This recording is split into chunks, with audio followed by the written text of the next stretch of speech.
Assalamualaikum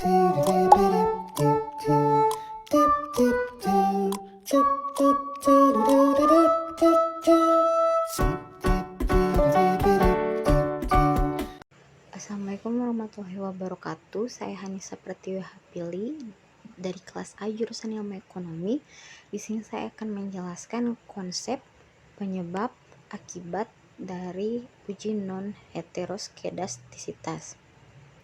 Non-heteroskedastisitas merupakan kondisi ideal dalam analisis regresi di mana varian dari error atau kesalahan pengganggu bersifat konstan untuk semua nilai variabel independen. Artinya, penyebaran residual atau kesalahan prediksi tidak meningkat maupun menurun seiring dengan perubahan nilai variabel bebas. Dalam situasi ini, model regresi memenuhi salah satu asumsi klasik yang penting, yaitu homoskedastisitas, yang menunjukkan bahwa data tidak memiliki pola tertentu dalam kesalahannya. Kemudian penyebab, kondisi non-heteroskedastisitas biasanya disebabkan oleh data yang homogen dan terkontrol dengan baik, sehingga variasi antara observasi tidak terlalu besar. Selain itu, pemilihan variabel yang tepat dan penggunaan satuan pengukuran yang konsisten juga membantu menghindari perbedaan besar dalam skala data. Selanjutnya akibat. Akibat dari adanya non-heteroskedastisitas sangat positif bagi hasil analisis regresi.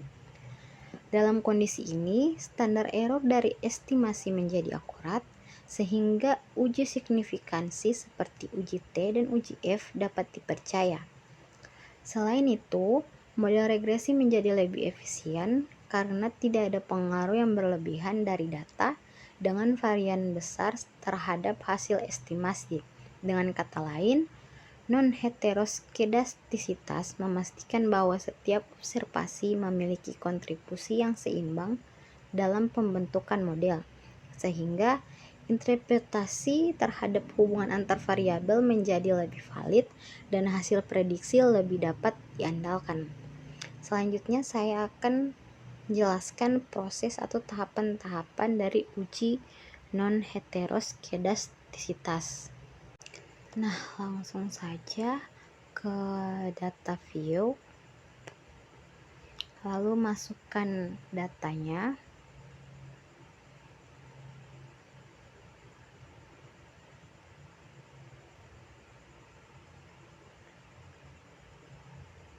Kemudian ke analyze, ke regression, lalu ke linear. Pertumbuhan ekonomi masukkan ke dependen, rata-rata lama sekolah, angka partisipasi murni, serta tingkat pengangguran terbuka ke independen. Lalu ke save,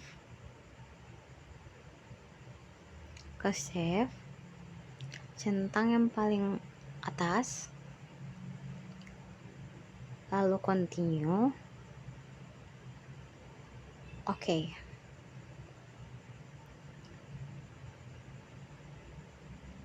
Seperti ini hasilnya. Lalu kemudian kita kembali ke data dan udah ada hasilnya. Di hasilnya ada yang negatifnya dihilangkan manual saja.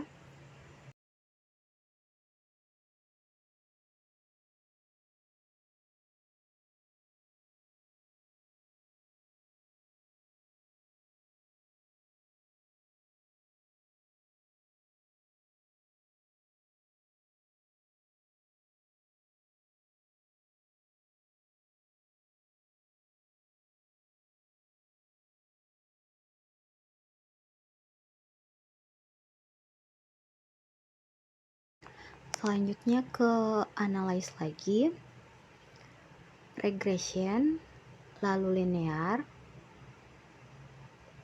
Pertumbuhan ekonominya dikeluarkan, lalu masukkan hasil yang tadi,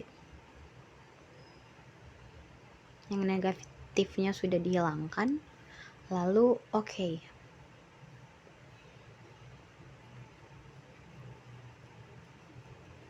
Seperti ini hasilnya.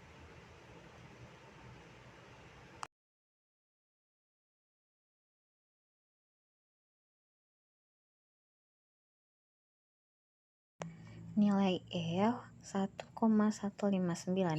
Nilai F digunakan untuk melihat seberapa besar model regresi secara keseluruhan.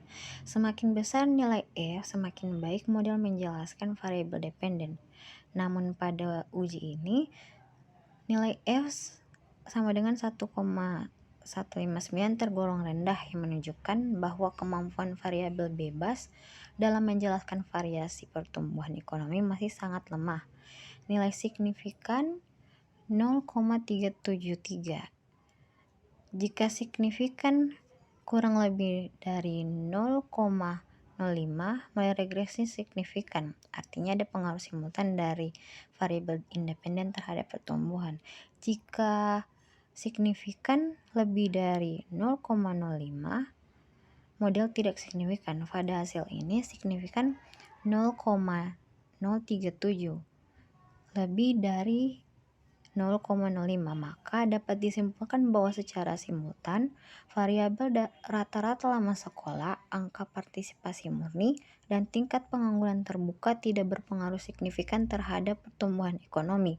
Dengan kata lain, secara bersama-sama ketiga variabel independen belum mampu menjelaskan variasi dari pertumbuhan ekonomi secara bermakna. Itulah penjelasan dari saya. Sekian, wassalamualaikum warahmatullahi wabarakatuh.